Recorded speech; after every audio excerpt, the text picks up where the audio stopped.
పుష్యమి నక్షత్రం వాళ్ళకు, స్వాతి నక్షత్రం వాళ్ళకు అలంకార ప్రాప్తి. అట్లాగే భరణశ్లేష విశాఖ నక్షత్రం వాళ్ళకు రోగ భయము. అట్లాగే కృత్తిక మఖ అనురాధ ధనిష్ట నక్షత్రం వాళ్ళకు ఆయుధ వృద్ధి. అట్లాగే రోహిణి కుప్ప జ్యేష్ఠ శతభిషం మొదలగు నక్షత్రములు వాళ్ళకు అర్ధలాభము అంటే ధనలాభము అని. అట్లాగే మృగశిర ఉత్తర మూల పూర్వ భాద్ర నక్షత్రముల వాళ్ళకు మనస్తాపము. అట్లాగే ఆర్ద్ర హస్త పూర్వాషాఢ ఉత్తర భాద్ర నక్షత్రముల వాళ్ళకు రాజపూజ్యత. పునర్వసు చిత్త ఉత్తరాషాఢ రేవతి నక్షత్రం వాళ్ళకు యుద్ధ భయం అకాల భయం. అట్లాగే మరి ఈ యొక్క రాజాది నవనాయకులు అందరూ కూడా ఎక్కువ మంది శుభులు అవడం చేత, ముందుగా రాజు గురువు అవడం చేత సస్యవృద్ధి. అట్లాగే సత్కార్యాచరణ చేస్తూ ఉంటారట ప్రజలు. మరి రాజులు చక్కగా న్యాయంగా పరిపాలన చేస్తూ ఉంటారట, రాజనీతి ఉంటుందట. సుభిక్ష క్షేమారోగ్యం ఉంటే ప్రజలు శుభిస్తారట. సస్యానుకూల వర్షముల చేత సస్యములన్నీ కూడా బాగా పండుతాయిట.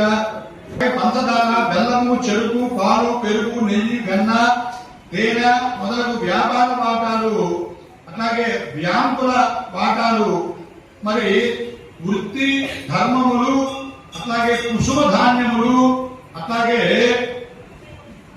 రత్నములు, ఇటువంటివన్నీ నూరు వస్త్రములు, ఉలవలు, ఆహార ధాన్యములు, రేకులు, సిమెంటు, వెండి, బంగారము, ధాన్యము, బియ్యము, ఇవన్నీ కూడా ధరలు సరసంగా ఉన్నాయట. అంటే వీటన్నిటికీ కూడా బృహస్పతి అధిపతి ఆయన ఈ సంవత్సరం కర్కాటకంలో వృక్షలో ఉన్నాడు కాబట్టి అవన్నీ కూడా సరసంగా ఉన్నాయట. అట్లాగే మంత్రి కుజుడు, దీనివల్ల కొంత కలహము, యుద్ధము, చోరాగ్ని భయములు, వాయుపీడ అంటే వడగాల్పులు అటువంటివి అన్నమాట అధికంగా ఉన్నాయిట. సస్యములు మధ్యమంగా ఉన్నాయిట. అట్లాగే సస్యములకు తెగుళ్లు వస్తూ ఉంటాయిట. ధాన్యములకు ధరలు పెరుగుతూ ఉంటాయిట. మరి ధాతు లోహములకు ధరలు సరసంగా ఉంటాయిట. అట్లాగే సేనాధిపతి చంద్రుడు అవడం చేత ఆహార ధాన్యములు, వెండి, బంగారము, పెట్రోలు, వెన్న, నెయ్యి, పంచదార, నూలు వస్త్రములు, బియ్యము ధరలు సమంజసంగా ఉంటాయిట. అంటే తక్కువ పెరుగుతాయి కానీ. అట్లాగే మంచి వర్షముల చేత సస్యములన్నీ కూడా బాగా పండుతాయిట. ప్రజారోగ్యములు బాగుంటాయిట. పశువులు కూడా క్షీర సమృద్ధి కలిగి ఉంటాయిట. అట్లాగే సస్యాధిపతి శుక్రుడు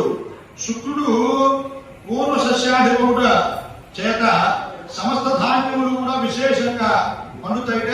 దాంట్లో కూడా తెల్ల ధాన్యములు, తెల్లని భూమి కానీ తుఫాను కానీ ఇటువంటివన్నీ కూడా వస్తూ ఉంటాయిట. గురు ప్రభావంతో అవి తగ్గుతూ ఉంటాయిట. అట్లాగే ఆ గేయాధిపతి అర్ధాధిపతి చంద్రుడు అవడం చేత సువృష్టి, సస్యాభివృద్ధి, అట్లాగే తేనె, రసములు, ఉప్పు మొదలగు ఇవన్నీ కూడా వృక్షములు, గోధుమలు, ఆహార ధాన్యములు, వస్త్రములు, జొన్నలు, సత్తలు, పంచదార, పెట్రోలు, ఇంధనములు, ఇవన్నీ ఇతర నూనెలు వాళ్ళకు 702 అంటే 7 అంటే పెద్ద సంఖ్య, బేసి సంఖ్య.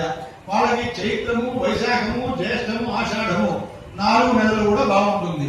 తర్వాత 4 నెలలు 0 వచ్చింది కాబట్టి సుమారుగా ఉంటుంది. తర్వాత 4 నెలలు సరిసంఖ్య వచ్చింది కాబట్టి 2 సామాన్యంగా ఉంటుంది. ఇట్లా అర్థం చేసుకోవాలి.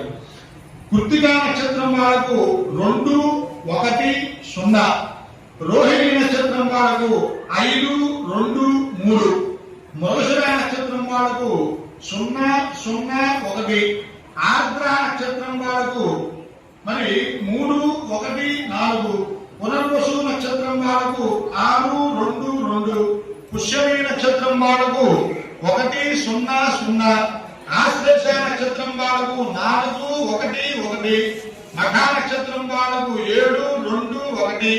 కుప్ప నక్షత్రం వాళ్ళకు 2, 0, 4. ఉత్తర నక్షత్రం వాళ్ళకు 5, 1, 2. హస్త నక్షత్రం వాళ్ళకు 0, 2, 0. చిత్తా నక్షత్రం వారికి 3, 0, 3.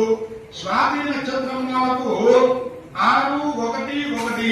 విశాఖ నక్షత్రం వాళ్ళకు 1, 2, 4. అనురాధ నక్షత్రం వాళ్ళకు 402, జ్యేష్ఠ నక్షత్రం వాళ్ళకు 710, మూలా నక్షత్రం వాళ్ళకు 223, పూర్వాషాఢ నక్షత్రం వారికి 501, ఉత్తరాషాఢ నక్షత్రం వాళ్ళకు 014, శ్రవణ నక్షత్రం వాళ్ళకు 1322, ధనిష్ట నక్షత్రం వాళ్ళకు 600, శతభిష నక్షత్రం వాళ్ళకు 113, పూర్వ భాద్ర నక్షత్రం వాళ్ళకు 423, ఉత్తర భాద్ర నక్షత్రం వాళ్ళకు 704, రేవతి నక్షత్రం వాళ్ళకు 112. ఈ ప్రకారంగా మనకి ఈ కందాయ ఫలితాలు ఈ సంవత్సరం ఉన్నాయి.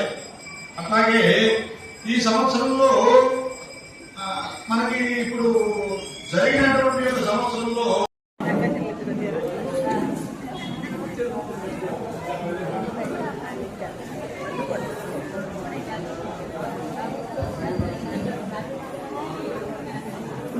మరియు ఈ నూతన సంవత్సరం సందర్భంగా